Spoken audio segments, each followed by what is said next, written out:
Graham Hancock. I'd heard of him, but I was totally oblivious to what John West and Robert Schoch were doing in Egypt. Amazingly, but I was there at the time they were investigating the Sphinx in 91 and 93. But for some reason, we didn't cross paths. And frankly, the Sphinx was not at all in my line of sight, if that's the right word. I was very focused on the astronomy of the pyramids of Giza, and I was going full blast to present this both in a book form. So I was writing a book at the time, between 92 and 93, and I was also doing a BBC documentary at the time. So I was very, very taken by this, by just the pyramids, and the Sphinx for some reason was not something that I was involved with at all. I didn't see how it fitted at all in this scheme, in this correlation theories I was developing. However, I'll cut a long story short as usual, but I got to meet Hancock, let me get this right, late in 93. And he put me in touch with John West and said, look, there's this guy with a Boston professor, Robert Schoch. They're both looking at the Sphinx. They say that it's much older. Now, I got very intrigued by this because in my book, The Orion Mystery, although I didn't speak about the Sphinx at all, or very much in passing, I can't remember offhand now, I had shown that the layout of the Giza pyramids were reflecting on the ground an image of the sky of Orion's belt in 10,500 BC. And because now John West and Robert Schoch were claiming a much older Sphinx, I got intrigued. And so let's look at this. I met John. He was staying at his sister's at the time in upstate New York. And I remember I decided to specifically go and see him. I took a trip to the States. I'm not too sure if I was on a visit to see my publishers, but definitely on my agenda was to meet John West. And I remember renting a car. I was with Adrian Gilbert, my co-author. And we drove all the way to upstate New York in White Plains. That's right. I'm trying to remember the name. And as we approached, I'll never forget this moment. It's one of these moments because as we approached, I parked the car. It was a very woody sort of place, lovely trees, and they had this lovely house. And I had seen John on television, and he was there. I think they were doing a barbecue, and I walked into the garden, into the place, and he looked at me, and I approached him, and I thought, let me do a sort of Stanley meets Livingston sort of thing. So jokingly, I said, John West, I presume. And he sort of took the joke, and that's how we shook hands and we met the first time. And what followed, of course, is Hancock and I writing The Message of the Sphinx, where I developed where I realized that there was an alignment with the Sphinx that correlated with the constellation of Leo at the same time that the pyramids correlated with Orion's belt in 10,500 BC. So suddenly the whole thing merged together. So that's the background of all this. You'll have to sort of press my pause button, by the way, Chris, if you want to. It's not a problem. The whole purpose of this is to again to celebrate John Anthony West and to ensure that absolutely. I mean, look, let me say this. John is the eldest in the fullest sense of the word. I mean, John's been dragging his heels at the Giza necropolis and in this Egyptian mysteries long before I got in. We know his story that started way back in the 60s, I think, on the island of Ibiza, when he got involved with the Schwaller de Lubitz work. I was definitely not in this business at all. So I see John as let me get this size. It's the white herb of our gang. I think I'm Doc Halliday. And that's how I see John. I mean, John is the man, and I've always seen him as a senior to me. I, like everybody else, I adore his sense of humor, his cynical, cutting sense of humor, and he's a legend. I mean, he's the last of a breed. He's the last of a breed, one of these adventurous scholar come couldn't give a damn about what anybody thinks, wants to sort of really I mean, one thing I like about John is that he generally, maybe the word generally is correct, but he's deeply against this stuck-up Egyptological community that, and he's done a very good job out of exposing their bias and their blockages. He's the man, really for what the public needed. The whole thing blew up on the big scene when he and John West brought out this Age of the Sphinx, but particularly when they did the Mystery of the Sphinx documentary. Suddenly everybody was around the world was looking at this Giza mysteries, and I will not hide it. It did it brought a lot of attention to what I was doing. So, having said this, it's an amazing honor for me to have twice written about the Sphinx, where the first time with the Graham Hancock Mysteries of the Sphinx. I'm trying to find the book here. Can I move a bit here? Of course. Yeah, hold on.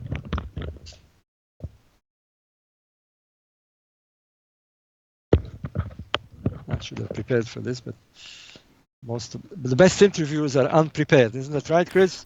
Our last interview, I think, hit about 3,000 views and over 75,000 downloads. Well, there you are, Keeper of Genesis. This is the original hardback. In America, it was titled Message of the Sphinx, a book which I'm very, very proud of, not least because it was a #1 bestseller on the Sunday Times listing. Mm-hmm.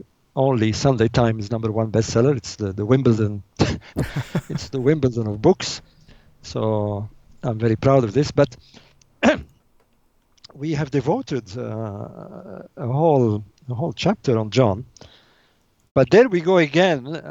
Little did I know that I would get to write a book with Robert Schoch, who is really. Schoch is really the partner of John. Let's call a spade a spade. I mean, it's very difficult to say Robert Schoch without saying John West, and saying John West without Robert Schoch. I mean, they became a team, and sort of Starsky and Hutch type of team, and they did so well together. Schoch being the academic, West being West being West. But here am I, many years later, in fact, 23 years later, my God, with Robert Schoch, having written Origins of the Sphinx. And again, I mean, not only much of what we write is devoted, or certainly what Schoch writes is devoted to John West, but there's a wonderful dedication.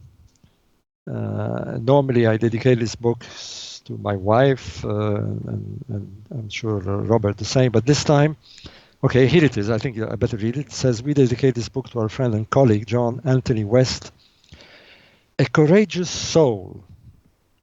That's it, John, a courageous soul. He guts, it's hard for people who haven't been involved with this to realize how much courage and resistance you need to bring a new original idea, especially something that will topple the apple cart of history, like the age of the Sphinx, and hold on it for 25 years. And John's done that. John done that. I mean, he will go down in history as the man, as the Sphinx man. So there we are. In Origins of the Sphinx, Schock reviews again all this adventure he had with West. There's wonderful pictures with him and West at the origins of this affair. And he expands, of course. We both expand on the arguments, which I hope John will be pleased, because his initial hunch, John's initial hunch, that the Sphinx was much older, his very perceptive approach to bringing an academic like Schock to bring the matter to attention, as he did, and the resistance that he had through the years. I mean, boy, I'm sure he's heard it from everybody. Is paying off. It's paying off because the result of all this is not only the strong geological argument that Schock and West brought in the 90s, but and also, of course, the astronomy that I brought with Hancock, that puts two hard sciences on the table here for the opposition to look at, for the orthodox establishment to look at. But from what we've done in this book, and certainly what I've done both with the astronomy and the textual material, is to approach the problem in reverse. I call this reverse engineering.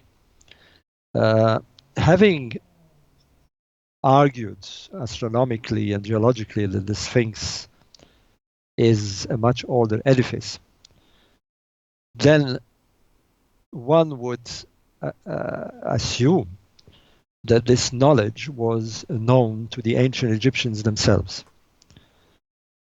And our Egyptologists have sorry, Chris, are you still there? Can I go on? I am still here. I'm listening. I'm letting you let the magic happen. Okay. Well, my approach this time was to say, first of all, let's clear all the issues. Mm-hmm. Astronomically, Robert Schock dealt with the geology, but I looked into matters that we hadn't looked into details before. A whole chapter is devoted, for example, on the so-called Sphinx stela, where the so-called, the name or part of the name of King Khafra is on it, and this was regarded as a smoking gun evidence by the Egyptologists that Khafra was responsible for the Sphinx, the Khafra of the 4th dynasty. But I've devoted a whole chapter there to show that it is disingenuous by the part of Egyptologists to use this as a smoking gun. It isn't a smoking gun at all. It doesn't prove one way or the other. So these are the approaches I've had. But my main concern was to say, look, if we're right about this, then the Egyptians themselves must know this truth, and they must have conserved this knowledge throughout their civilization. Now, one of the strong pieces of argument is the stela, which I just mentioned, which is in the breast of the Sphinx, mm-hmm. which makes a statement. Now, this stela was put there by Tutmosis IV around 1400 BC or so, which is about 1,000 years after the date that Egyptologists allocate to the Sphinx. But nonetheless, here is a pharaoh stating that this is the place of the beginning. He uses the words first time in ancient Egyptian, Zep Tepi, literally first time. Now, I have shown that Zeb Tepi astronomically must be 10,500 BC. I don't want to go through the whole mechanics of this, but it's again in this book, Origins of the Sphinx, and of course in Keeper of Genesis, Message of the Sphinx. But I needed something more, and in fact of a later date. And here is the interesting part of this new what I call reverse engineering, is to start from the top. Say, okay, I'll go to one of the late temples, because we know that the temple of Horus at Edfu speaks of the origins of the Egyptian civilization, even though Egyptologists say it's mythology and the usual thing. I had not taken such deep interest in this. I knew of these texts. I knew quite a lot about them, but I hadn't gone through the nitty-gritties. And there's two things that came out in this research that I did during the writing of this book. One is that the texts are categoric about a group of people that came. They call them the sages, they call them the wise men, they call them the divinities, they call them the builders, but they brought along a book. And I got very interested. Why would they bring a book? And this book, and we have the title of it. We don't have the book. We have no idea what happened to it. But this book is titled, we're told this at the Edfu Temple several times, by the way. It's titled The Specification of the Primordial Mounds. And the word mounds is very interesting, because we know that the pyramids are built, most of the pyramids, particularly those at Giza, are built on mounds. So I thought that is interesting. Let me look at this. Now, to be able to interject very quickly, and this is coming from a very good friend of yours, Mr. David Roll. He and I discussed this at one point, and he'd stated that the mounds themselves had already been there. Is this? Of course, yes. The mounds are natural mounds, and they've been there since millions of years. I think what he meant, and what Robert Schoch also agrees, is that, for example, the Great Pyramid is built on not just on a mound, but part of the mound is actually inside the lower part of the Great Pyramid. The pyramid is literally has the core, the summit of this mound, literally in its core, about 12 meters. So, in the book, this has been argued before. In fact, I had brought this matter up with the late Professor Edwards, Sir Ivan Edwards, many, many years ago, that it doesn't make sense at all to put a monument such as the Great Pyramid, you're talking about a 6 million ton edifice, on a mound, and leaving the core of this mound cutting into your substructure. This is totally mad. It's totally against any engineering principle. Now, Egyptologists who have no idea about proper engineering say, well, they wanted to save on labor, so they use part of the mound, as a core. That's ridiculous, because any engineer will tell you that if you're going to put a building, any building, let alone a 6 million ton footprint like the Great Pyramid, you want the ground to be absolutely level, perfectly level. And the reason for this is very obvious. You want the weight to be distributed evenly on a flat surface, so that there is no movement or risk of settlement and subsidence. It would be, so they took the... It would be the equivalent of, let's say, balancing a soda can on one's knee. It's very unstable. Eventually, it's going to... Let me put it this way. It would be like, well, I don't know. I mean, I could give you many examples, but in engineering, the first thing we do is we level the site. I mean, this is number one, rule number one. If you're going to put a building, you want the site level. And if the site isn't level, we're going to use a special technique of foundations and have the building either on pillars or on a floating foundation. But there are many, many ways to do this. But having said this, it means that the architects and whoever commissioned this building wanted it to be there. It didn't care. I mean, they took the risk. So the question is, what was so important about this mound? And again, we discuss it quite extensively in the book, but I've discussed it even more controversially in a book I've written, which with Professor Chandra Wickramasinghe, which will come out in December. Mm-hmm. Because I don't want to go into too much. I think we talked about this on my last interview, but the location of this mound and the reason probably to put the pyramid there is that it has a very, very important significance geographically.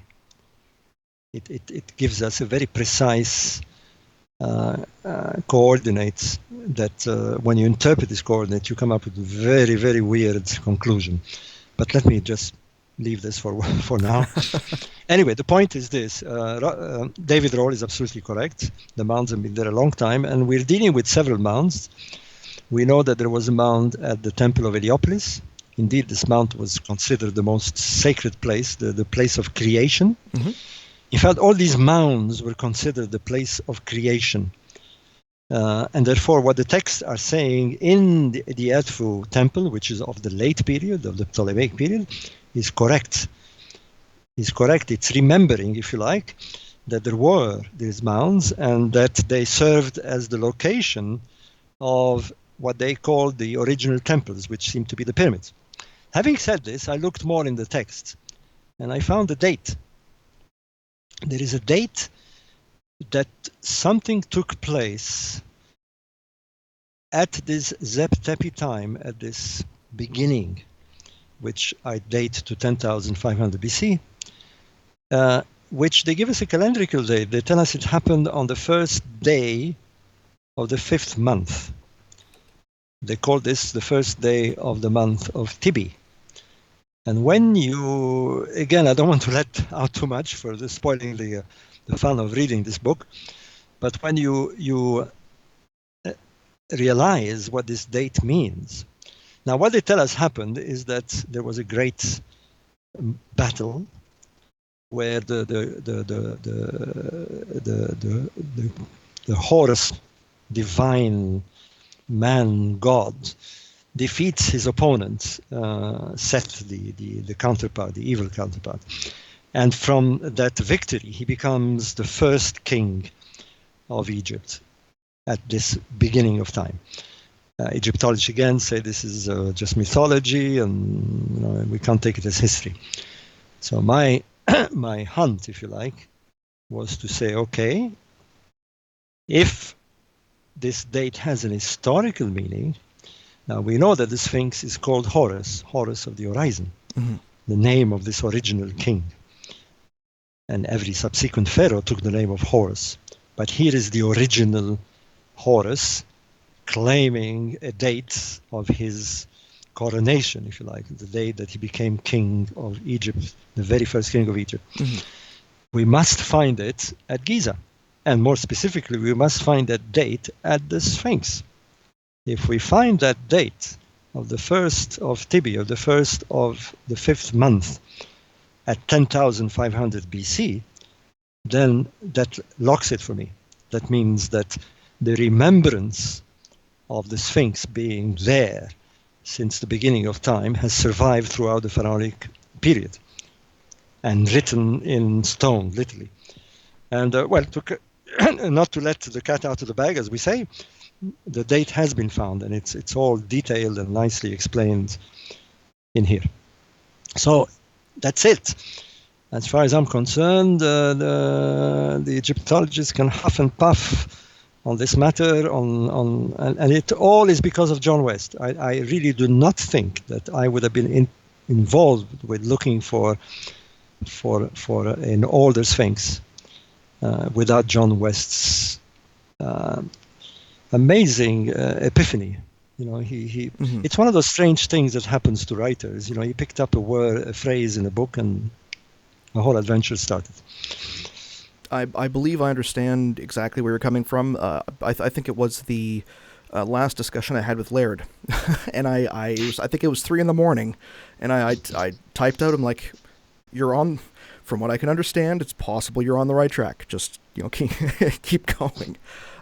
because even for myself, I don't have, and for a lot of people who may be interested in this field and interested in looking at our history in a much different manner than what's been told to us throughout modern times by people who claim to be experts but don't know the whole story.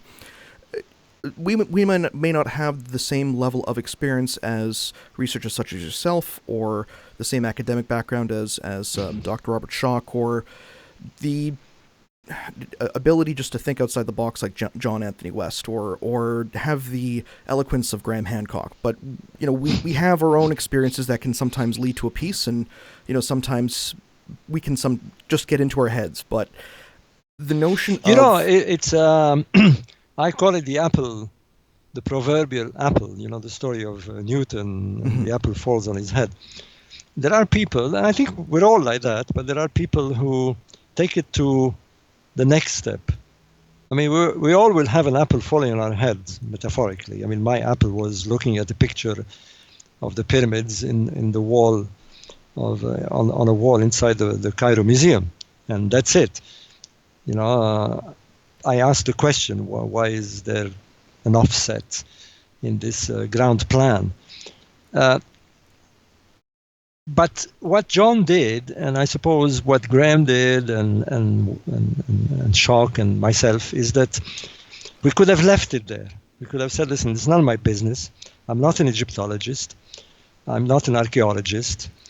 In fact, I was a construction engineer at the time, and okay, fine. I mean, at best, I'll write a letter and say I've noticed this, which I did. I wrote a couple of letters to some Egyptologist, Professor Edwards, one of them. And I can tell you, I could have been totally sidetracked and, in fact, discouraged, because I got many replies saying, mind your own business, and this has nothing to do. I mean, we'll take care of this, we're Egyptologists. And I even had a Swiss Egyptologist telling me, be a good engineer and forget about it. And I could have. I mean, frankly, I was doing very well in my engineering career, but it kind of bugged me. I didn't know this kind of profession. I mean, I would have thought that they would have been very interested. They would have given me encouragement, but it was quite the opposite. I did get encouragement from Sir Ivan Edwards, thank goodness. I mean, he said, look, this is very interesting, and why don't you publish it? And that's it. I became, I suppose, obsessed with this. And I suppose the same thing with John West. John West saw a phrase in a book that thousands of people had seen. Mm-hmm. I mean, the books of Schwaller de Lubitz were read, certainly in France, they were read by thousands and thousands of people, academics, historians, engineers. It's just one of those things. They may have noticed that the phrase, that I can't remember verbatim, but that the Sphinx had water erosion, and hence it must be older. But they just didn't do anything about it. John is one of those guys, that the apple fell on his head, and he just said, I'm going to take it wherever it takes me. And boy, did he take it. I mean, here we are 35 years later, and the books are still being written about this, arguments, discussions, conferences, TV documentaries, kudos to a man like that, and it's these kind of individuals that fascinate me. And I don't want to speak about myself, but I see myself a bit like John, is that I'm happy that I did it, I'm happy that, we took it all the way, as we say. I read a very nice quote, apparently attributed to the Buddha. And again, I can't say it verbatim because I can't remember it exactly, but it went something like, it isn't, I think he used the word sin, but I can't remember. He said, it isn't a sin to see something out of the ordinary, but not to pursue it, not to do it is the sin, is the mistake. I don't know if you use mistake. I'll get you the quote a bit later. I've got it written somewhere. But that is it. That is it. if I'm to give advice, and I do this to my children, although they don't listen to me much these days, but is take it. Go all the way with it. You might be wrong, but people will respect you for taking it all the way, so that it's settled once and for all. And I think in John's case, regarding the Sphinx, it will be settled in his favor. His intuitive epiphany that he had while he read this book of Short Little Bits will mark history, has made a lot of people seriously think about Egyptian civilization, and therefore world civilization, having not only an older origin, but a greater pedigree. I mean, how wonderful this is to see ourselves in that manner. That. Well, there are two quotes that are very applicable, and one is actually from John Anthony West. The first one is a favorite of mine, which is from Edmund Burke, and very many people may know it, which is, "The only thing necessary for the triumph of evil is for good men to do nothing." And one of the greatest evils is willful ignorance, or the ability for us to not look at a problem or look at something to gain greater knowledge or greater perspective or greater understanding. It's existing in life with blinders on. That to me is one of the greatest evils, and because it is a certain amount of apathy, and John did not have that in spades. And it leads very well into his next quote, which is, "Few things in the world are more predictable than the reaction of conventional minds to unconventional ideas," which I know is that one. Sorry, from John Anthony West. That is one of the most inspirational quotes in terms of people who think differently and who are the type of individual who they know that they're going to get scorn, or they're going to get blowback, or they're going to be shouted down, but they think that they are right, and they can logically think through a problem and demonstrate that problem using facts and logic. And sorry. Oh, no, continue. No, I was going to say, well, another thing, I don't know if it's John who said it, but he certainly said it during a conference at the beginning when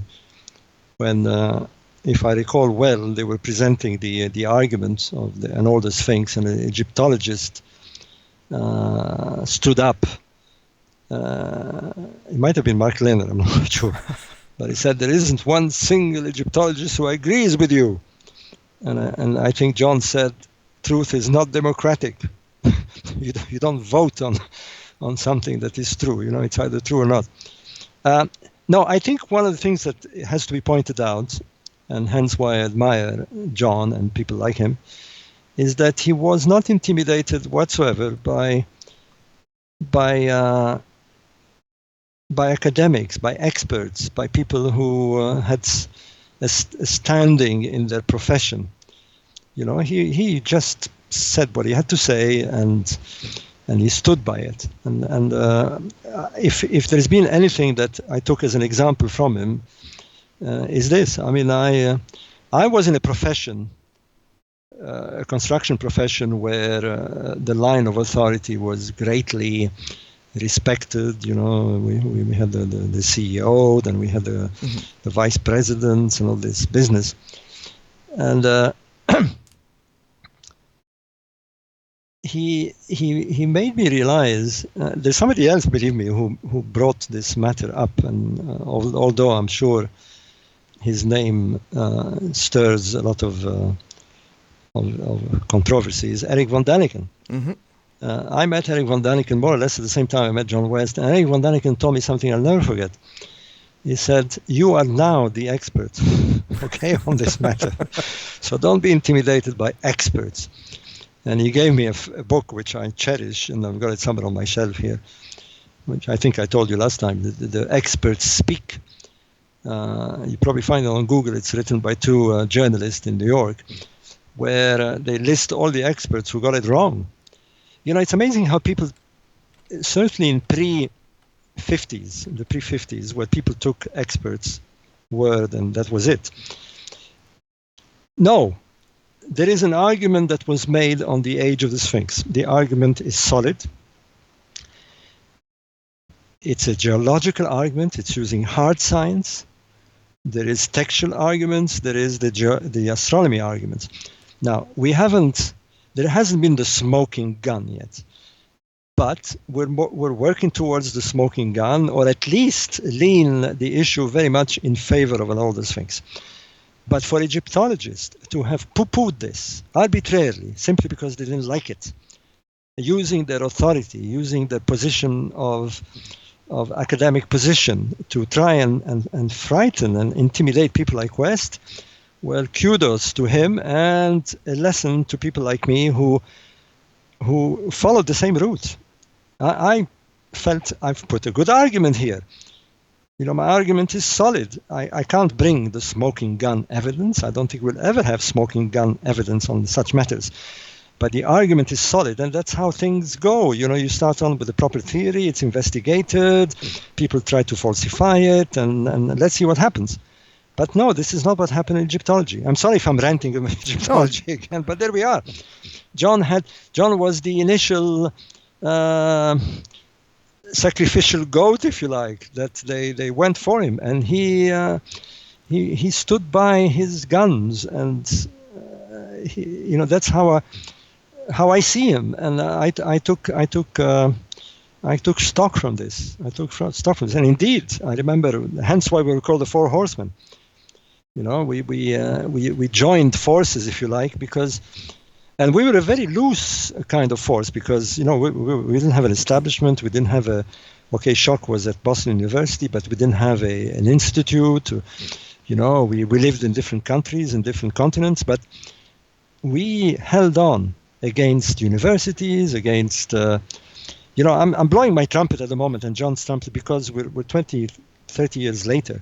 But it needs to be said, and this is what this man deserves. He deserves that immense respect and credit for laying the way of how to deal with this what has been termed alternative history. Alternative history may become history, all right? And that's what he started. One of the things that has always impressed me is his ability to take a stance that is outside of, even for people like myself or like Schock that will originally be consider themselves open-minded, as John Anthony West said to one individual, find to be an open-minded geologist, and he found one in Dr. Robert Schock. The belief that the Sphinx is over 12,500 years old. If I'm not mistaken, and again, John himself or his family may be able to correct me on this, that he believes that it's possible it could actually be 36,400 years old. Yes, I'm not against that possibility, mm-hmm. But as I always said, we have enough trouble with 10,500 BC, so let's take it easy here. It is possible. It is possible, but I think the geology suggests wouldn't go that far. If I'm sure Schock will support me on this. The geology pushes the date to 12th millennium. It's not a very precise dating with geology, but it's around that date. I think to push it that far, I don't think Schock would be ready to go there. But hey, the question is still open. I was doing a search on the manuscript of my book, and I've put Buddha. And I've just realized that my co-author, Professor Chandra Vikramasinghe, has actually quoted Buddha, but a different quote, and I've got to read you this because I didn't realize he had put this. He says, Buddha's last words to his disciple Ananda exemplify the empiricism of Buddhist philosophy, which I wholeheartedly support. That's written by Chandra Vikramasinghe. And the quote is, be lamps unto yourselves. Only rely on yourselves and not on external help. Hold fast to the lamp of truth. Seek refuge only in the truth. Look not for refuge on anyone beside yourself. Yeah, that's very good advice. Let's see if I find mine. Yes, here is mine. The one I was trying to and that's the quote, "There are two mistakes one can make along the road to truth. Not going all the way and not starting." I love that one. Well, John has started it and he went all the way. So the Buddha would have been proud of him.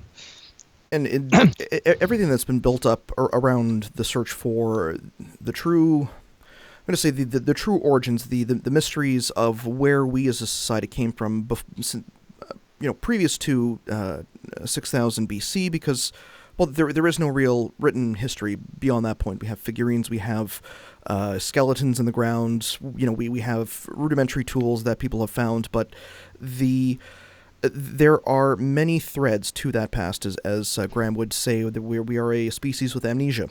And I cannot ever say it as eloquently as he can, but I do try. And the one thing that he always, and we have mentioned it, is Zep Tepi the first time. And one interesting, and I'm going to quote Graham's website, and this is an article that was written. It's actually by a man with the author name Thunderbird, the first time. And again, this could be, I thought it was actually from Graham, but it could be correct, which is when the gods ruled in their country. They said it was a golden age during which the waters of the abyss had receded. The primordial darkness was banished, and humanity emerging into the light was offered the gifts of civilization. And he goes on to say, they spoke also of intermediaries between gods and men, the Urshu, a category of lesser divinities whose title meant the Watchers. What would be is this something that you have perspective on? I think I talked about this in our last interview, but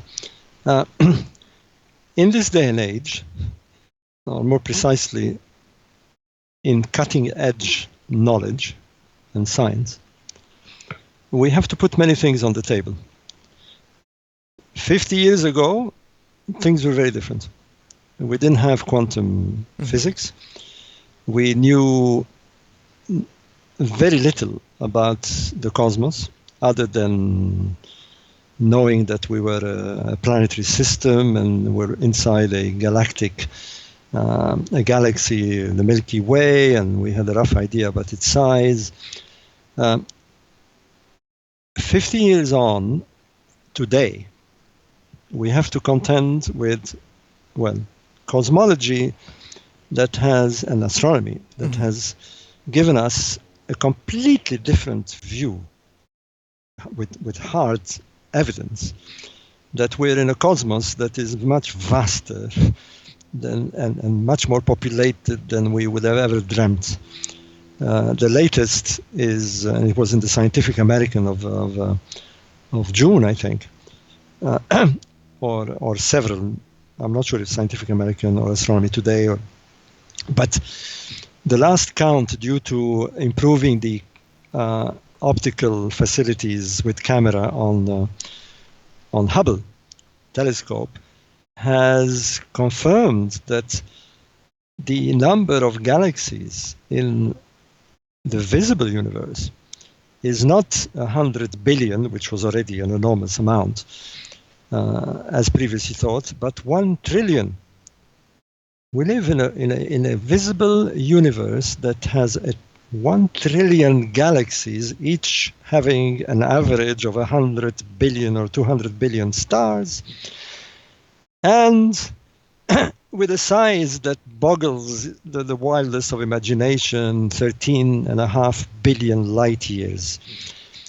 This is something that, and we're finding within our own galactic system evidence of planetary systems. The latest one is, there may be even a later one because I'm not following the news every day, but the latest was TRAPPIST-1, with a planet with a sun about 49 light years away, practically in our galactic backyard, as they say, with 7 Earth-like planets. They're estimating over 1 billion planets within our galaxy alone. So the odds are way, way, way different of finding life, and probably advanced life, and advanced civilization, outside our own planetary system. even within our own galactic system. So having said this, we must be open to, and then comes quantum mechanics, and comes string theory. And now, and this was, I can assure you, in the Scientific American of last month, where the multiverse is being taken extremely seriously by a majority of scientists today. We live in this kind of context. Everything is possible. And here we are on this little planet, hardly 200,000 years of Homo sapien evolution. And we have Egyptologists telling us with certainty that there was nothing before 3000 BC, whereas this planet has existed for 4.5 billion years, and anything could have happened, anything at all. And, we were poo-pooed down when we suggested lost civilization, and God, they were poo-pooed down when they suggested possible extraterrestrial contact. Well, this is on the table now. It has to be on the table. We have to put it there. And of course, the book I've written with Chandra Wickramasinghe puts it on the table in a very serious manner. We have to be in the 21st century when we look at the past. We have to move on and look at things the way they have to be looked at, without the fear of ridicule from an establishment that is still thinking in a classical, old-fashioned way. We have anomalies at Giza. We have serious anomalies. We don't know how they build these monuments. We don't know how they move the stones. We don't know why they build them with such perfection.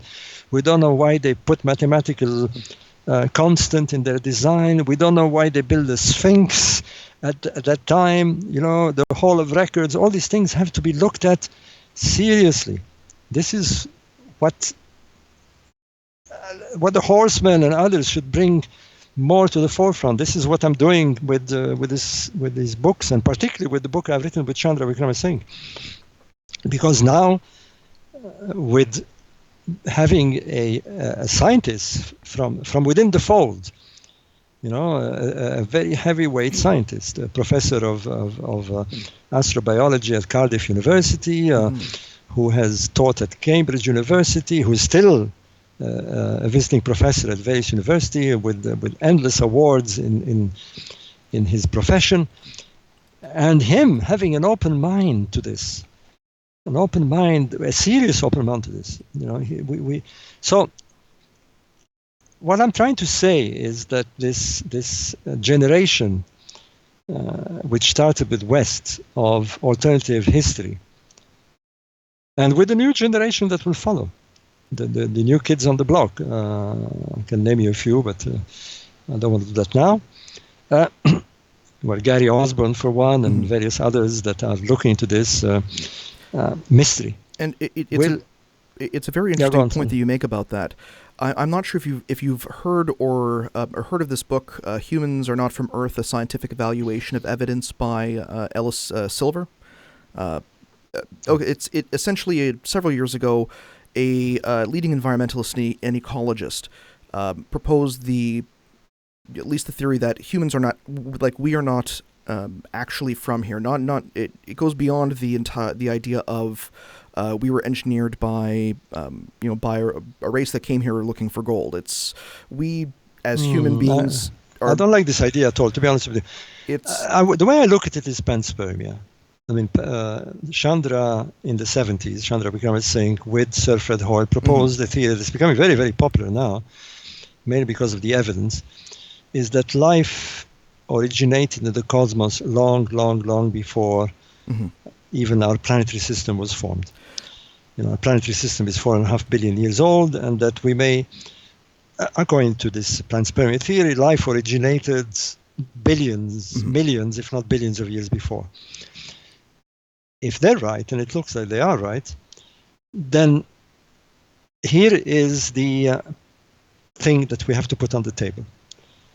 We, in 200,000 years, have moved from being in caves to putting people on the moon, and me talking to you with a microphone across continent, and seeing each other on Skype. and soon we'll have people, or we'll certainly have probes on Mars, and probably a manned expedition on Mars. We've taken that in just 200,000 years. Imagine what we'll be able to do if we don't blow ourselves up in another 200 years, in another 1,000 years, in another 100,000 years. So what if, and the what if is very, very, very much on the table. There is civilizations out there that are a couple of centuries ahead of us, 2 centuries, 1,000 years, 1 billion years ahead of us. Their technology, their science would be totally unthinkable to us. It would be even beyond science fiction. This is on the table. No matter how skeptical people want to be, it is on the table. It is something that has to be discussed, and it is discussed among the scientific community, about with the astrophysicists, with the astrobiologists. It is discussed. It's common discussion. Not with our friends, the Egyptologists, not with our friendly archaeologists. They are behind the times.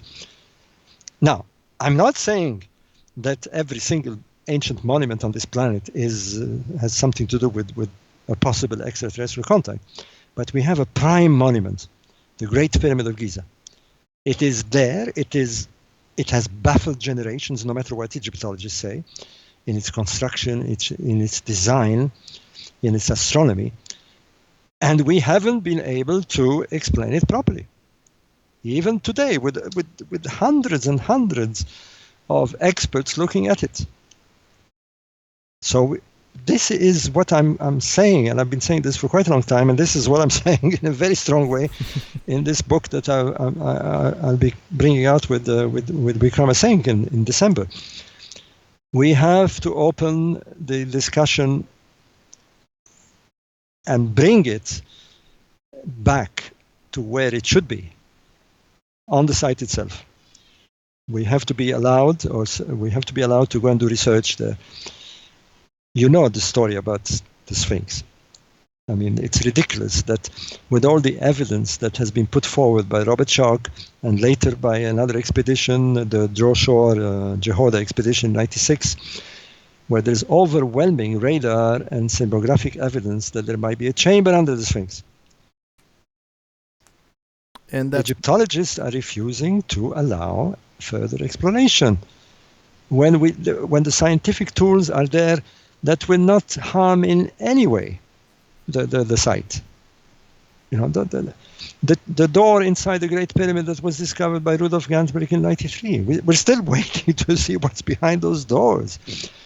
Rather than hearing the constant, it's nonsense and arbitrary arguments. No, these are the matters that have to be brought back on the site itself. So, 15 minutes. I was trying to do it all TV-like. Well, I warned you. I'm one of those people who gets warmed up and. Well, we can always go a little longer. I know that we were going to have a discussion, which is probably going to be me talking, and I like the sound of your voice much better. So we can always cut into that part and be able to gain a little more knowledge and perspective from you. But you're discussing the concept of shock, and I know that back in February when we did our first fundraiser for John, and he described the absolutely horrendous conditions in his own academic community, like not necessarily from the the geologist community, because a lot of them, if not a majority of them, backed him up on his assertions of the weather erosion and the water erosion on the Sphinx. With regards to the book from Ellis Silver, it's a very radical theory, and I did a fair amount of research into Ellis Silver to try and get them on the Den of Lore. And one very interesting thing that I found out was the person doesn't exist. Who? Ellis Silver, and I'll send you the information once we get offline. You mean the author doesn't exist? Well, they exist, but this is a nom de plume. And I actually tracked down the person who published the book, and I asked, okay, well, what is the situation? and they are El Silver is a nom de plume, and the person is a very well-known, somebody you would see on TV, or they would be brought on CNN, news programs as an actual expert. Extremely, extremely, extremely well-known. If even their voice could give them away. And this is something that they actually believe is a possibility, and they've had to go through such lengths to disguise their identity, to be able to bring this notion out in the world so people can at least chew on it, or at least consider it. And this for them is a theory. They don't know if it's 100% correct. They said, this is what I think is possible, and this is the information behind it. But if they're known, their entire career that they've built up over many, many, decades would have been completely destroyed. And it to me, it is one of the, it's a shame, because if we're supposed to try and gain increased knowledge and understanding through collaboration and discussion and distillation of ideas and looking at a problem or a concept and saying, okay, well, this is a theory, does it work? Yes, great, move on to the next one. Does it not? Okay, let's put it aside for now and go on to the next one. But we as a society have been trained to not do this, to be able to oppose new ideas, especially as an example in Egyptology. And I'm very thankful that individuals such as yourself, or John Anthony West, Robert Schock, John Major Jenkins, who have been so courageous to say, this is a possibility, and even though it may not be true, we need to talk about this. And you... Okay, sorry, I interrupted. Let me quote you, since we're doing quotes, Professor of Philosophy and Computer Science at the University of Oxford, Peter Millikan. So he's quite a heavyweight, huh? He said this, and I'm quoting it in the book, and that's what he says. It's healthy to have some crazy ideas. You don't want to censor ideas according to whether they seem sensible or not, because sometimes important new advances would seem crazy to start with. You never know when good ideas may come from thinking outside the box. I mean, that's what it's about. And I'm surprised that, you see, the problem is peer pressure.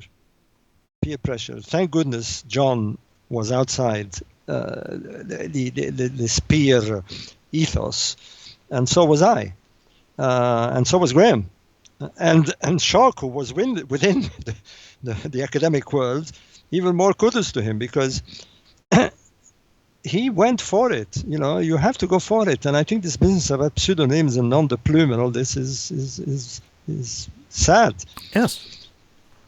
They should have come out strongly. Look, the most crazy, I mean, Galileo was branded crazy. Copernicus was branded crazy. The founding fathers of quantum mechanics was crazy. I mean, 100 years ago, when you said that they would be landing on the moon, people said you were crazy. I mean, the craziest ideas have proved to be correct. Well, I'm not saying every crazy idea. I'm saying crazy idea by intelligent people who, I think the word crazy is correct, who are thinking outside the box and come up with something that goes completely against the grain, completely against the current, but will be right at the end. So, look, I'm going to lay my reputation here. The book will be out anyway. And I'm very, very open now to the possibility of an extraterrestrial contact. I'm extremely open, and there is a lot of reasons that I have taken into account that makes me say this. All right? The truth is that it's wrong to say we have hard evidence. We do not have hard evidence. We really do not have hard evidence. What we have is anomalies that need to be investigated. And that's the right way to approach this. And if these anomalies bring out the evidence, then yes. And if they don't, well, they don't. But this is how this matter has to be approached. And I don't have to put a nom de plume to do this. I believe that any sensible, scientifically minded, open-minded person will not see a problem with this at all. It is only those who have a vested interest in maintaining a status quo. Egyptologists have established what Egyptian civilization is, when it has started, how it has started, and they want to stick on this no matter what. Well, that's not science. Science changes things. If we applied their way of thinking, we'd still be on a flat Earth, and with you get my point, all right? Of course, it's. I see this as an age of new enlightenment and new ideas. Even for myself, I started with being extremely open-minded and saying, okay, well, the Anunnaki theory was 100%, was correct, and the idea of Sitchin was 100% correct, and I went from there to being very, I'm going to say, close-minded to a certain extent, where it'd be like skeptical is the right word. Being skeptical more than open-minded, and it was only in the last, after years of having that very open-mindedness, to several months of skepticism, to going back the other way again in kind of an equal amount of time in the last 3 or 4 months. I'll put it in one phrase. Sorry. I mean, somebody said, and I'm trying to remember again who said it, it's okay to have an open mind. Mm-hmm. It's not okay to have your brains drop out. All right? So there is things that one should have an open mind. Mm-hmm. There are other things that, no, I'm sorry, I'm not going to have my brains drop out so that you think I'm cool and I'm open-minded. So, yes, skepticism is a must in investigation. You start with being skeptical, but not close-minded. I'm skeptical because what you're proposing is, what somebody's proposing is very radical. So I look at the evidence. I look at what is the arguments. Take it further. And then slowly, the skepticism converts itself into a proper investigation. But you start with skepticism. People who are gullible because somebody said it and that's it. No, it doesn't work like this for me. And I expect people to be skeptical about what I say and what I've done. They were, and I was quite happy with this. I was quite happy that it started with skepticism. I said the 3 pyramids of Giza look like the 3 stars of Orion's belt. Here is the evidence. There is a shaft in the Great Pyramid pointing to Orion's belt. Here are the pyramid texts and so forth. But skepticism started properly. But then it became arbitrary. This is what was wrong with Egyptology. They didn't like it. Well, truth isn't something that has to please Egyptologists or anybody else. Truth is truth. And if they didn't like it, well, that was too bad. And unfortunately, that's the position they took. And how they would stop a movement like this, like John West's Age of the Sphinx and the correlation theory, mm-hmm. is they tried to, they first tried to sort of joking and say this is a lot of rubbish, it didn't work. So they went to the next step and saying we were charlatans, we were amateurs, but it didn't quite work. And then started the nasty stuff. It got to the point where John West, in the early days, was being accused of being a Zionist spy. I was accused of, you can't believe what I was accused of.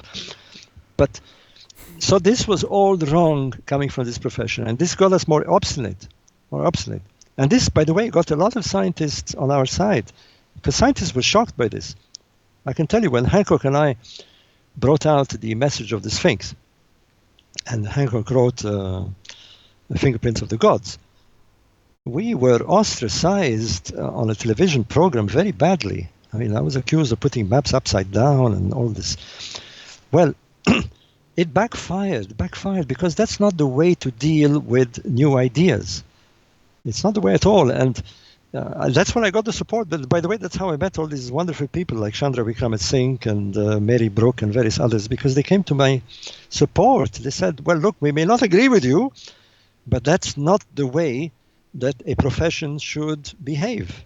This is all wrong. And this is unfortunately when I say Egyptology, I don't want to put all Egyptologists in one basket. Unfortunately, it was a gang of Egyptologists that held the floor, if you like. And I'm speaking about Dr. Zahi Hawass, I'm speaking about Mark Lehner, And speaking even of Vivian Davis at British Museum, who people can read it in the book. I mean, I was amazed at the way that I was being treated. I mean, I was a bona fide higher diploma engineer. I came from a very good trade. And there he was suggesting that I was some sort of lunatic.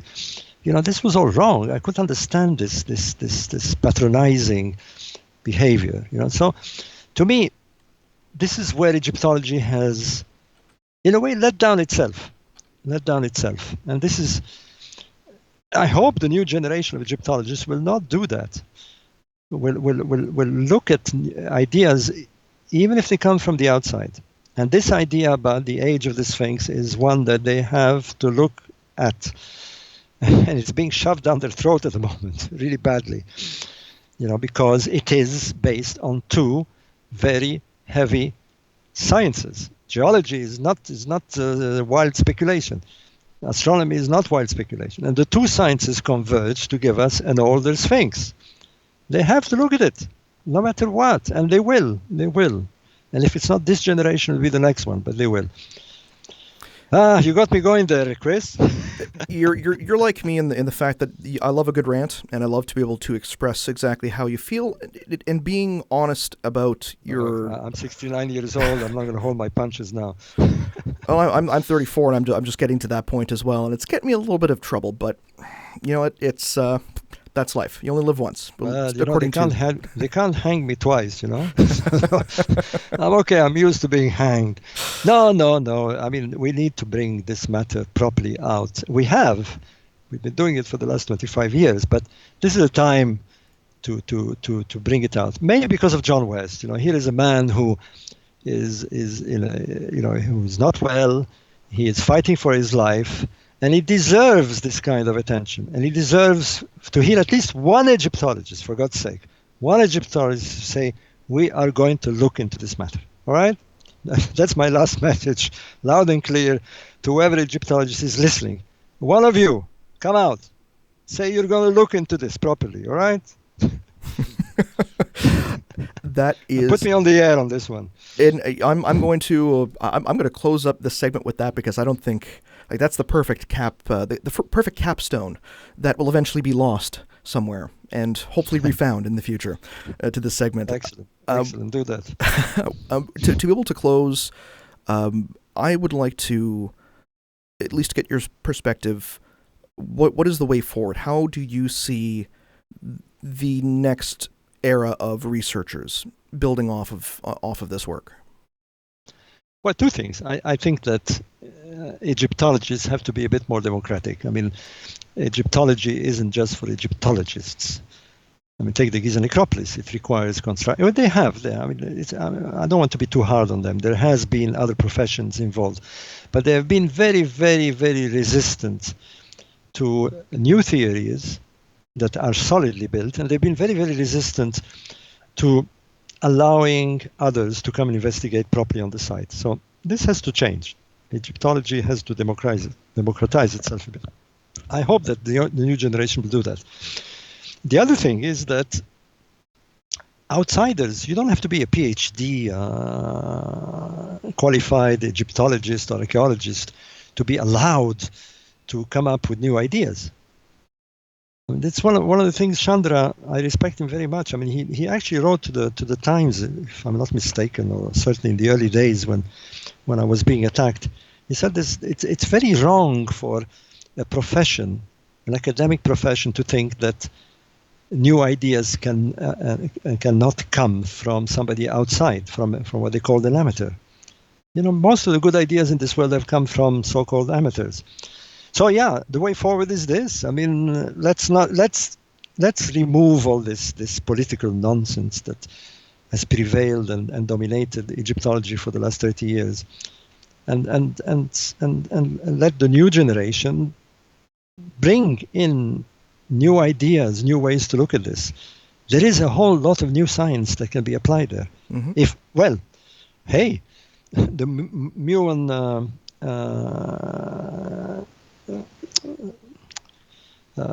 project that was going on a year ago. We have heard nothing about this, by the way. the muon scanners of the pyramid. It started with a lot of publicity and then it died down. You know what? It's the same old story. A proper scientific investigation starts, then gets the politics and how was said, it doesn't, this and that and that. And then they argue about who's going to publish first, and they're arguing about who has the rights to publish and not. And it gets lost into this verbiage of political archaeology. This has to stop. This has to stop. I've battled against this for the last 30 years, and this is my message. This is the way forward. Hey, the Gizeh necropolis is a legacy of the past to everybody who has a legitimate investigation to do. I'm not saying every Tom, Dick, and Harry can go there and dig, but Schock had a legitimate right to go there. West had a legitimate right. Rudolf Gantenbrink, who has been rudely ostracized to such a point where he doesn't want to even hear about the Gizeh necropolis.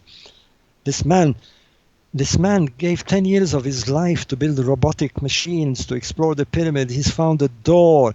He has excited the world with new ideas that there may be something inside the Great Pyramid. And look what they've done to him. They took him to court, with all this nonsense. So, again, I'm ranting, but the public has to be aware of this. The public has to be aware of this, and Egyptologists have to open their doors and let some fresh air come in. All right? And that's you and I are in agreement on that. And I'm very confident that many others out there are the same. Again, just to hold on the line while we finish up this particular segment, and I will talk to you just off air for a few moments. Ladies and gentlemen, please do stick around. We have tons more to come. Presentations from Gary A. David, Randall Carlson, Aaron Sheik, Edward Nightingale. We have so much more on this program for you. Thank you very much for your support and for being with us this morning and this afternoon. Back to the studio.